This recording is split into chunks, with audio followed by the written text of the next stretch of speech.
ओ बिलाल मां मोहम्मद करीम तोखे हुकुम थो ॾियां वञ पूरे मदीने में वञी ऐलान कर त जो 10 मुहर्रम जो ॾिहाड़ो आ मां मोहम्मद करीम रोज़ाए तो आया अबू बकर रोजे में उमर रोजे में उस्मान रोजे में मौला अली शेरे जली रोजे में मुझी न्याणी फातिमा ज़हरा भी रोजे में आ ए बिलाल वञ मदीने में ऐलान कर मदीने जूं जेके बहराड़ियूं आहिनि नंढा नंढा ॻोठ आहिनि उन्हनि में बि वञी पढ़ो फिराए सभिनी खे चओ त अॼु जंहिं बि रोज़ो रखियो आहे सो त पंहिंजो रोज़ो पूरो करे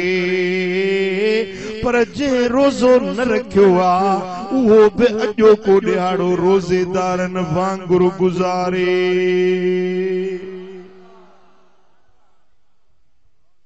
रोज़ो रखबो पिरे पुटी का अग में खाइबो सेरी खाइबी को रोज़ो रखबो पर जे सुबह जो खाई पी वेठो त हाणे रोज़ो न थींदो न सुबह जो खाई पी वेठो नाश्तो करे वेठो त रोज़ो कोन थींदो पर मुझे दिलबर नबी ऐलान करायो त जंहिं बि रोज़ो न रखियो आ भली नाश्तो करे वेठो आ पर हाणे मां ऐलान थो ॾियां मां मोहम्मद करीम हुकुम थो ॾियां त बाक़ी ॾिहाड़ो रोज़ेदारनि वांगुरु गुज़ारजो खाइजो न पीजो न पंहिंजे घर वारनि जे कुर्बत में न वञिजो जीअं रोज़ेदार पंहिंजे रोज़े जे दौरान पाबंदियुनि में हूंदो आहे जे रोज़ो न रखियो अथव तॾहिं बि रोज़े जूं पाबंदियूं करे ॾींहुं पूरो कजो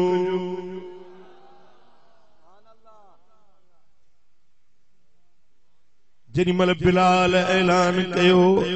पूरे मदीने वारनि जन रोज़ो रखियो हो से त रोज़े में पर जन न रोज़ो रखियो हो से बि रोज़ेदारनि वांगुरु थी विया पाणी खाधा पीता बंद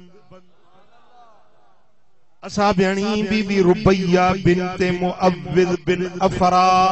रज़ी अल्लाह ताला अन्हा रिवायत थी करे त असां पूरे मदीने वारनि त रोज़ो रखियो पर असां जे नंढड़नि ॿारनि थञ पिया क ॿारनि बि रोज़ो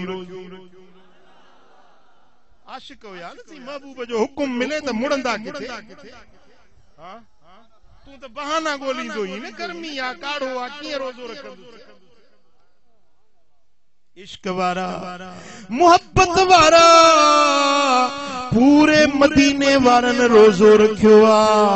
पर जन के रोज़ो न हुयो तन बि खाइण पीअण बंदि करे छॾियो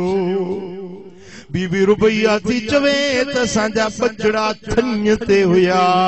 असां उन्हनि खे थञ प्यारण बि बंदि करे छॾी थोरो पोइते थियो शाबाश बीबी रुबैया साइण जी फरमाए त असां पंहिंजे बच्चन खे जेके नंढड़ा ॿारड़ा हुया तन खे त खाधो पीतो रोकियोसीं पर जेके थञ पिया ॿारड़ा हुया उन्हनि जा थञ बंदि कईसीं जो दिलबर मोहम्मद जो पैगाम मिलियो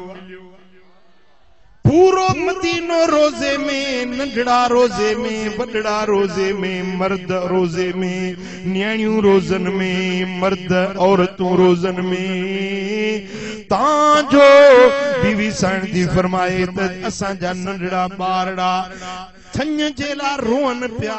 खीर जे लाइ रोअन पिया